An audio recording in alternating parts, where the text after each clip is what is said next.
What is up, everybody? It's been a while, and welcome back to the Voice It podcast.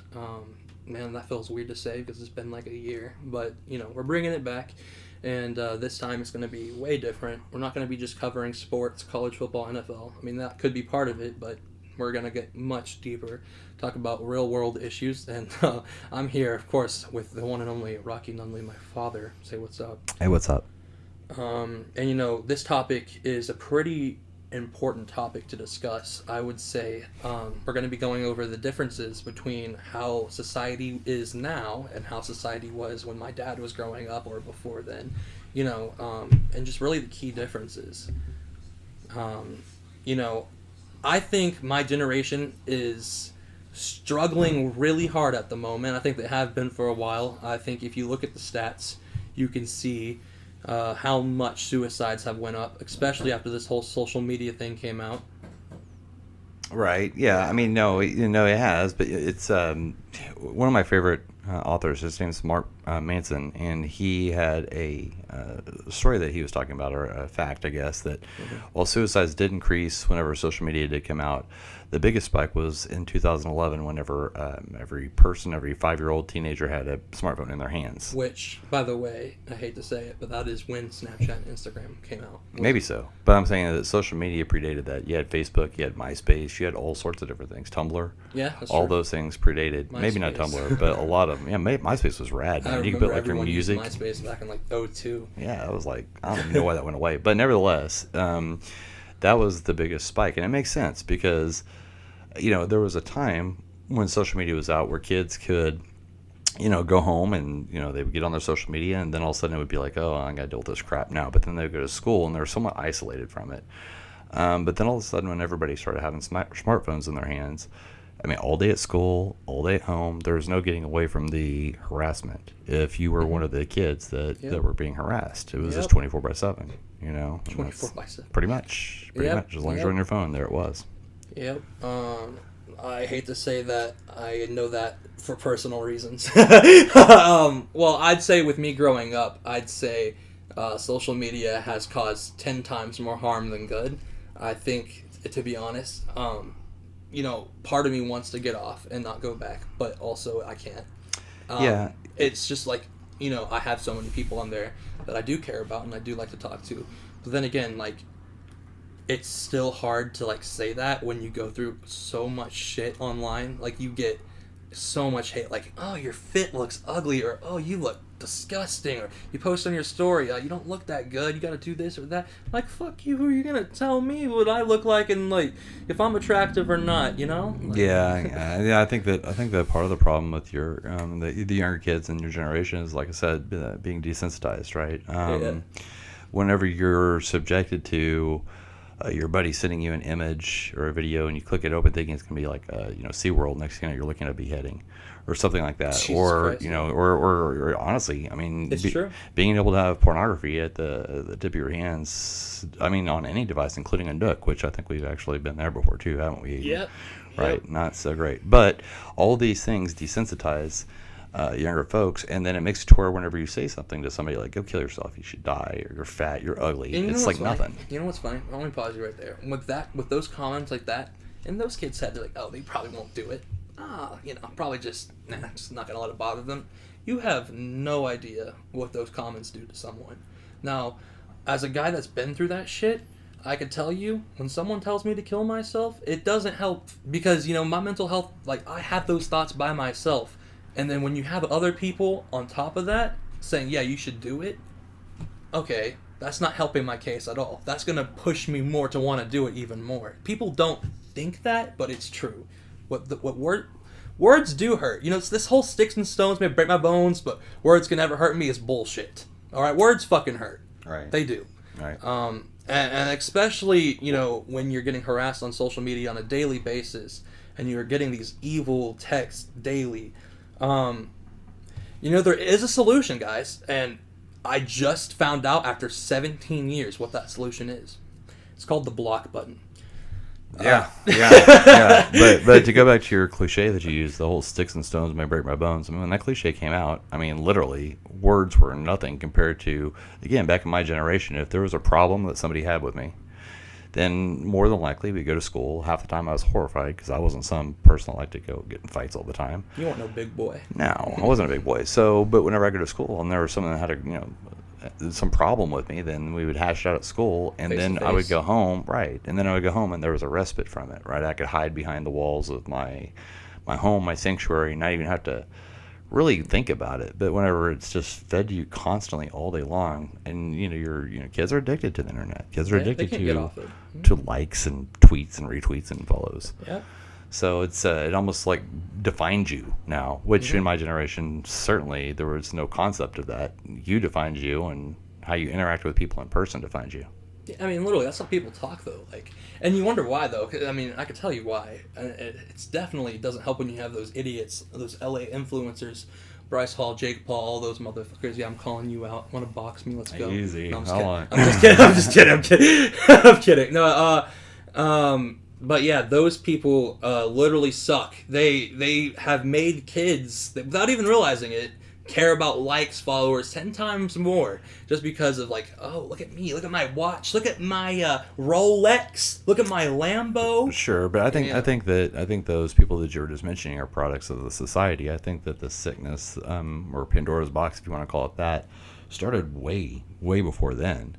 Again, and we had discussed this before, that I think that the Pandora's box started opening whenever we switched to a 24/7 news cycle after the O.J. Simpson trial. Then all of a sudden people had to be glued to the TV, and then the media said, oh, well, look, if we can sell so much more advertisement because people just love watching the train wreck. They love watching the white people versus the black people and so forth, which is what it was.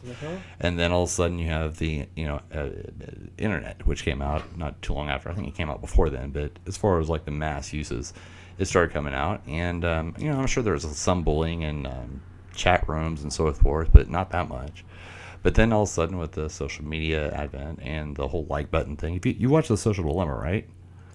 You've got to watch The Social Dilemma on Netflix, because it talks about how even the like button was created with such great... You told me about that with like regret, right? Or eventually. Well, when it was created, the guy thought, hey, this would be like a cool, booster for people. They'll see how much people like their comments, or how much people like a picture they may have posted. My question is, why would they add a dislike button? I don't know. On Facebook, does it have a dislike button? I think it used to. It doesn't anymore. They never have a dislike button. I don't know. I don't get on Facebook that much anymore, but I mean, I remember, but even if it didn't have a dislike button, okay, so then people started saying, okay, well, person X over here got 100 likes on their picture, I got 2 likes. So that makes me 98% less of a person than the guy that got 100 likes. It's not true. Accurate. It's not accurate. You know what? And that's what's really sad is, and what's a known fact is a lot of the good people, like a lot of the people that are really working to make this world a better place, they go unnoticed. No one ever focuses on those people. They want to hear drama. They want to hear something that's going to spice things up. That's what people want to hear. Right. Well, that's a sickness in our society that certainly isn't new to Generation Z. Right, that's been around forever. I mean, everybody likes to see the train wreck. It's just so much more readily available now because of social media. Because of social media and because of the internet. Like I said, I cannot imagine. I remember there was a VHS tape called Faces of Death, right? That you literally had to get your parents' permission to go to a video store, and the embarrassment of your parents actually renting that for you, so you can see some horrid thing, or like a monkey brain or some weird crap like that. Now, what the hell? Yeah, I know, it's weird. But now, literally, you can click on anything. You can Google beheadings, or you can Google mafia slayings, or whatever, and you can see the videos worst of the crap. Fucking cartel killing people. That's just terrible. That's very desensitizing. It really is. And that's going to have an effect on the human psyche, the soul, and it's going to it has changed the zeitgeist of, our society right now. You know what's sad is I've had to witness one of those videos, and I could tell you it does more on a person than you think. I mean, you have idiots like some kids that I know, I'm not going to say any names, but they'll be like, I love you guys, but they'll be like, oh, it's so funny. It's not. No, it's not. I mean, it really isn't. I think the shock value, once it's over with. Yeah, I mean, there's also a fair amount of people out there that are sociopaths and psychopaths, and they may see something like that and actually get their jollies off on it. Yeah, that doesn't mean you got to be friends with them. That doesn't mean you got to, associate with them or watch their videos. I mean, it's ultimately up to the individual to say, do I have enough emotional maturity to realize that this is not something that's good for me? Yeah. Should I not send out this horrible picture that's going to be, sent out to Think a about thousand other how. people. Okay, well, what I think our generation needs to do is look at things in a new way. Like, before sending something out, especially something that horrific, maybe take the time and think of who you're sending it to. Yeah, how about that? And And how about you could just actually finish the sentence there? Maybe take some time to think. yeah, Period. maybe just think. Yeah, Right. just think about what you're sending and how that may affect another person. Maybe you think it's funny in your own horrible way, but you don't know like what that other person's gonna react and how they're gonna react. I mean, Jesus, dude, it's someone getting murdered. It's not funny. It Right. sucks. And the same thing applies to, when you're sending out personal pics of like your Yeah. body parts or Mhm. whatever. We've gone through that whole It's rigmarole. true, It's not fun. and all it takes is a screenshot. I mean, especially on Snapchat. I mean, that's where it's done. I hate to say that I know that, but I have my my regrets in my past, and it sucks, but that's how it is. And you know what's really sad, and I've been trying to talk about it, is that this is someone trusting you with their body, their private parts, and you're here. Just for fun, just take a screenshot. Let me send it to my buddies. Okay, well then your buddy's gonna send it to their buddies, and their buddy's gonna send it to their buddies, and sooner or later the whole school knows. It's exactly what happened to Amanda Todd. Followed her everywhere, and then she ended up taking her life because of it. So another difference between your generation and my generation is how everything has to be so instant with you guys, right? It's actually called, I think there was some author, John Graham, I think, said the McDonaldization of America, where everybody wants things right now, right away. Right. And your generation has born into that, where everything has to be right now, right away. And that includes trust, right? So trust isn't something that's earned anymore. It's like trust is just given, because here, I want this person to love me right away, right here, right now. So I'm going to send them all these personal pictures because I know I can trust them without that trust even being earned. Not really. And you know what? That so-called trust isn't real. When you get it, it's not real trust, because No. in the back of everyone's head, and even in my current relationship, who it's going great so far, everyone has those thoughts like where you're like, shit, what if she's just with someone else right now? What if Well, that's not that goes beyond generations too, dude. I remember being your age and younger, staying up all night long, just being crushed about the possibility of some girl that I was seeing and being the third best guy in her list or whatever. Yeah, which is messed up. But that's being human. But the difference is that everything happens so fast. Relationships Right. happen so fast. Breakups happen so fast. Things are so quick, and words are exchanged that are so hurtful. And then all of a sudden they get their friends on board, and next thing you know, you have a whole group of people coming down on you as a person. So no wonder, girls like that, poor girl Amanda, and there's plenty of other cases. I know you've had your problems with depression too. Yeah. I would have been depressed if I was your age and I had to deal with that. But Still am. right. I'm just kidding. We're working through it. We're working through it. But with age comes emotional maturity, right? Exactly. And then you realize, is this person worth my time? Is this person someone I can really trust, or is this someone that I want to trust so I can get them to follow me, or because it makes me feel popular or good? Mm-hmm. And I think that's what's going so well. And there's very few people like that nowadays.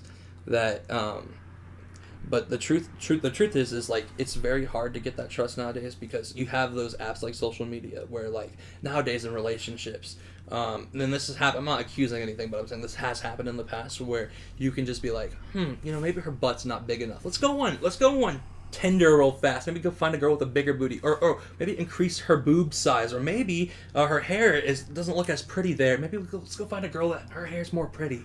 Are you talking about like changing somebody's image, or no? What I'm trying to say is like that's how hard it is like to trust that someone's going to be faithful, because that's all it takes. Right. That's all it takes is just one Snapchat. Be like, hey baby, what's up? But surely a lot of kids your generation also are smart enough to realize that the pictures that they show. I've never been on Tinder. I've been married for your mom for over 20 years, but I understand there's like a swipe left, swipe right thing. Yep. Those pictures that you see are probably not that person, or if they were that person, they were that person 15 years ago, or they're that person. No, okay, that's not accurate anymore, though. I hate to say that, because You think that every picture on Tinder's no, accurate? I'm not saying that. There's definitely catfishes out there for sure, 100%. But I'm saying that 90% nowadays. I mean, there's so many people on social media that it's probably a real person. Well, sure. I mean, but they may be picking their best of their best Right. picture. Right. There's variations of catfishing. It doesn't have to be a completely different person. It could be a person from a certain angle, or a person who's been, whatever they call it, whenever they completely morph their face over with, lighting and all that crap. Photoshop. There you go. Sure. Thank you. Yeah, no, it's very hard. But I think. It's vanity. I mean, it's vanity. But on a positive note, I would like to say this. It's not impossible to come out of this. No. It's not. I think, well, from what a lot of people believe is that we'll all wake up eventually, which I do hope so. Because this social media shit does not matter. It really doesn't. The likes, comments, the shit does not matter. And relationships, you know, they are much harder to be in nowadays. Right. But it's not impossible. If you have communication and you are working together, then it's going to be fine. So I think the solution, you're right. And I think that, I mean, it's not like all's lost, but Pandora's box has been opened. There's no shutting that. There's no taking back the fact that people can talk to each other and say horrible things to each other all the Facts. time. Yep. But what people do, I hope would recognize, is that we are all affected. I think your mom refers to it as the collective conscience, right? We're all affected by negativity, even whenever we're not necessarily the person that's the subject of the negativity. Just throwing that kind of crap out there in the world, it affects everybody as a whole. Think about this, all right? They say energy don't exist and all that negative shit. Literally, think about 9/11, all right? Yeah. Think about, after that happened, how many people were impacted by that weren't even involved, that didn't even live in New York, lived far away. Yeah. Going to fight, or Afghanistan, was it Afghanistan?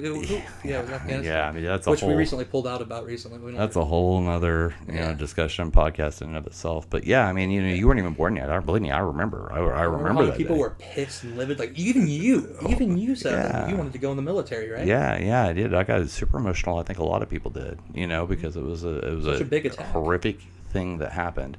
And again, back to the 24/7 news cycle. People were glued to the TV about that stuff. They loved it. Osama, where you at now? That's right, dead. Yeah, but the point is that obviously it's still sold, and the birth of ISIS, the birth of all those other things that came after. They don't even exist anymore. They don't, but they all came from the radicalization and the fact that, okay, we can horrify these Americans by doing this horrific thing that they'll watch over and over and over and over, right? Again, right. Mm-hmm. And they know it's kind of a weak point for us. So I guess the solution would be is to realize that as a collective conscious, we need to start putting more good out there than bad. We need to start treating each other better. Exactly. And as opposed to saying die or you're fat, what's the point of that? Why bring someone down? Why not motivate them? Right. Maybe instead of calling them fat, be like, well, you don't even have to say that. I mean, if that conversation comes up, then be like, shit, you can do this, man. I mean, it's not impossible. Motivate them to make them want to do something different. I mean, it obviously comes down to the person and how they do it, right. For sure. That's what matters. Only you can make the decision for yourself. But it does not help when you have someone saying, you're a fat fuck and you're never going to get better. It doesn't help. Well, right. But then you need to know at that point, okay, time to block, right? Time to completely cut off this person and every person that this person is going to try and access me through. Me through. And it's just not, it's not worth it. I mean, why do that to your soul, right? I mean, people are come and go, Yeah.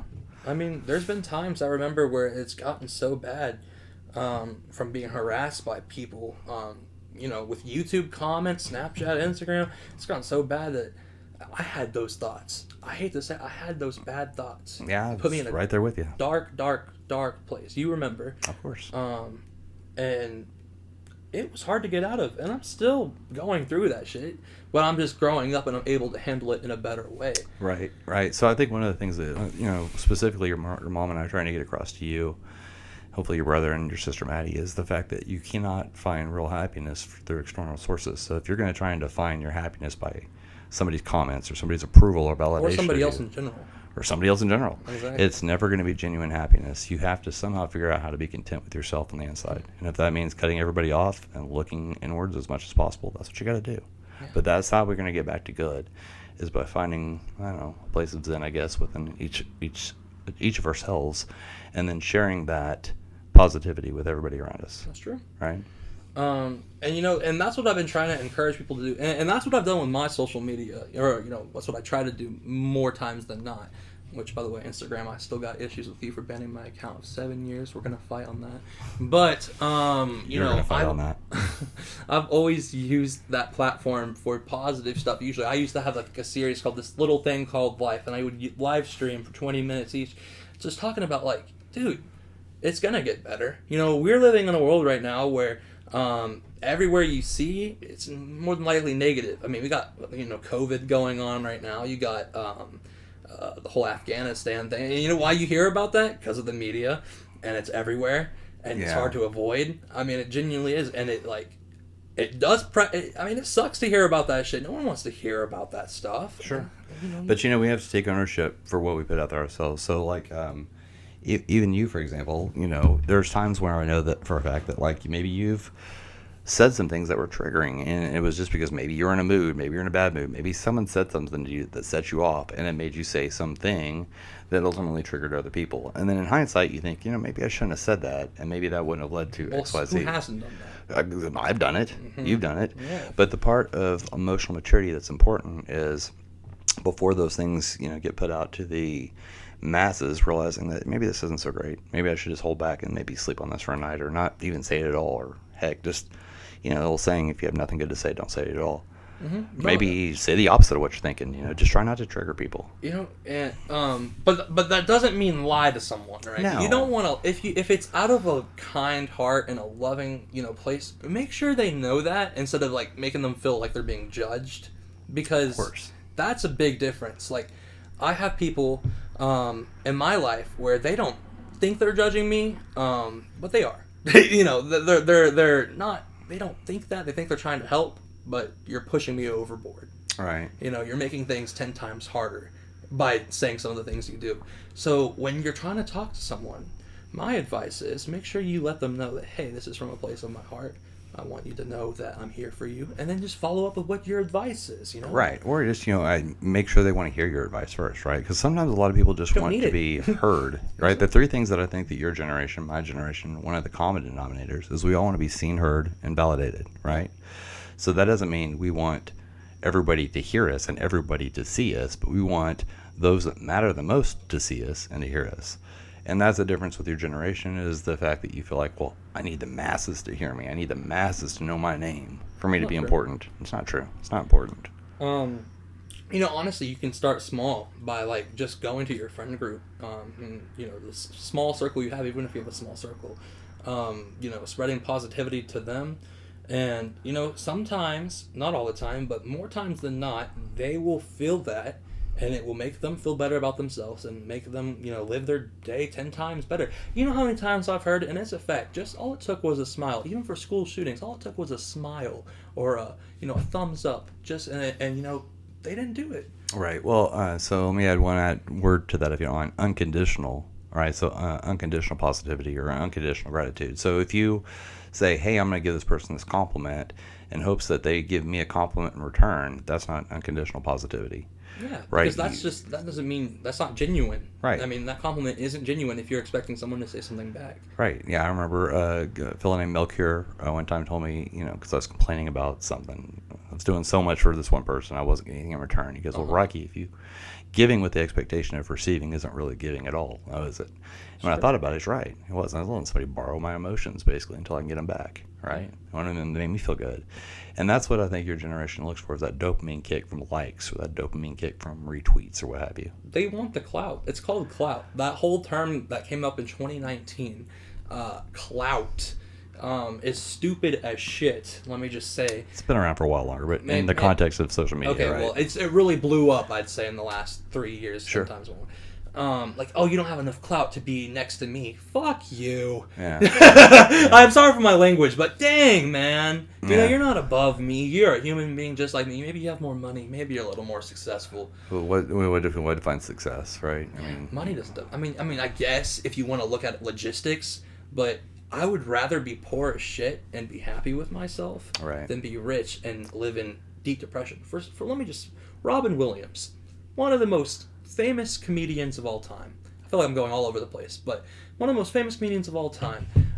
So much success, so much money. Still ended up doing what he did to himself. Doesn't change anything. Yeah. Mental health is a real thing. Yeah, and I mean, he's a classic example of someone from the outside that you wouldn't have seen that. He had lots of inner demons, right? And I think he got into narcotics, lots of drugs too. And I think that certainly is never an answer. But again, I'm afraid that a lot of also people in your generation, believe me, lots of folks in my generation did not so great drugs. I'm not talking about plant medicine. I'm talking about drugs. There's a big difference. Like cocaine. Right, cocaine, heroin, anything that's synthetic. Yeah. To numb out your feelings, to get this immediate fix of feeling good. And that's just never going to be it's never going to be ultimately satisfying. I mean, yeah, like you may feel a rush for like, I don't know, 20 minutes after snorting some coke, but think about what the hell you're doing to your body, and also the effects that it's going to cause to you later on. Not so great, not so great. No, not at all. I mean, you start chasing the dragon, is what they literally call it, to where like, you got to chase that feeling. You need more of this, more of that, and it's just not realistic. Not realistic at all. So I don't know. I mean, do I think that your generation's a lost cause? No, but I think that they were born into a lot more chaos than what my generation we knew. I mean, things were more simple back then. We didn't realize it though. Back in the day, you were able to you told me multiple times, your town was small, so you knew everyone. I remember just the other day when we were looking at your old neighborhood, you knew whose house was who. That's not a thing nowadays. I hope you know we don't do that shit. I mean, maybe it's smaller towns, sure, but no, we usually text each other nowadays, which is stupid. So right, but it's really no different than whenever I asked my grandmother, Grandma Morrison, if she missed indoor plumbing. Whenever she was rest in peace, right? Whenever she was a child, did she miss indoor plumbing? And she's like, well, no. I mean, if I never knew there was such a thing as indoor plumbing, how would I know to miss it, right? So, I mean, at the time, when we were just living, we were just growing up, so we didn't know. Golly, there's going to be this crazy, wacky future where everybody's going to be able to talk to everybody instantaneously. So we're just kind of living in the moment. And in hindsight, I would see that coming. Right, right. And it's kind of horrifying to think of what's tomorrow going to be. What are your kids going to have to do with? What's 10 years going to be? Right. You're going to have... No, I mean, they're already making AI robots right now, so I mean... You were talking about clout earlier, and I looked up a saying that I thought was kind of interesting. It was it's a Zen saying, actually, and it says, before enlightenment, chop wood and carry water. After enlightenment, chop wood, carry water. So the point of that is, regardless of where you are, you need to be consistent. And you don't... So just because you're like a rich person now, or just because you're an enlightened person, it doesn't mean that you're better than or more powerful, or you can preach down to or talk down to people. Be the exact same person no matter where you are, at home, at school, at work. Be you. Don't let society change you. Right. You be you. And then if people don't like who you is, then... and I've been having issues with that recently. I mean, my most recent Facebook post, which honestly sometimes is immature if I mean, some people say that you shouldn't post your feelings, but sometimes you feel like you have no one to talk to. And I was talking about that exact thing. I was saying, there's some things I do want to show about my life and what's going on, what I do, but I can't because I know exactly how people are going to react, especially my family. Not going to call anybody out, but I'm going to just say, I will get judged for it 100%. Yeah. And that sucks. That does suck knowing that. And you can't even be who you really want to be just because of how people are going to react. But you know what? At this point, which a lot of people say... Well, let me interject there, though. You can be who you want to be. That's what I was going to say. I was going to say, at this point, I don't care.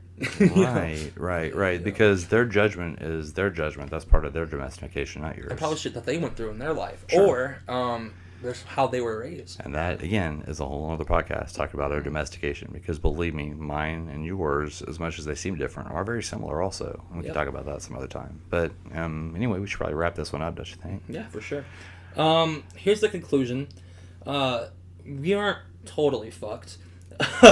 we are currently in a really bad spot, but it's not going to stay that way. I'm very confident that eventually we'll all wake up and see, hey, maybe social media isn't as cool as they say it was. Right, or you can just maybe use it for good. Maybe use it for good. Yeah. And you gotta hope that our media stops being a little piece of shit. Well, that's probably never gonna happen. Exactly. I think we need to stop, lusting for the train wrecks, right? We need to just realizing listen to our intuition. Yeah, listen to your intuition and just, I don't know, bring more light, love into the world than darkness and anger and grief and greed and all that crap. It's just not worth it. I mean, that's not how we're gonna heal. So. Yeah. Anyways, just know you are loved. If you're feeling alone right now, just know you're not. Okay, and you're gonna be fine. Well, I hope you guys enjoyed this episode, man. Plenty of awesome episodes are in the future, and this is just the first. And I had a lot of fun. You can have me back. Yeah. Sweet. What? You're going to have me back then? Oh, of course. Oh, yeah. Wow. Awesome. I feel cool. I feel validated. All right. Well, we're going to wrap this one up. I hope you guys enjoyed. Please make sure you leave a like if you feel comfortable. Again, I don't really care. And I hope you enjoy it. All right. Take care. Thanks, buddy. All right, bye.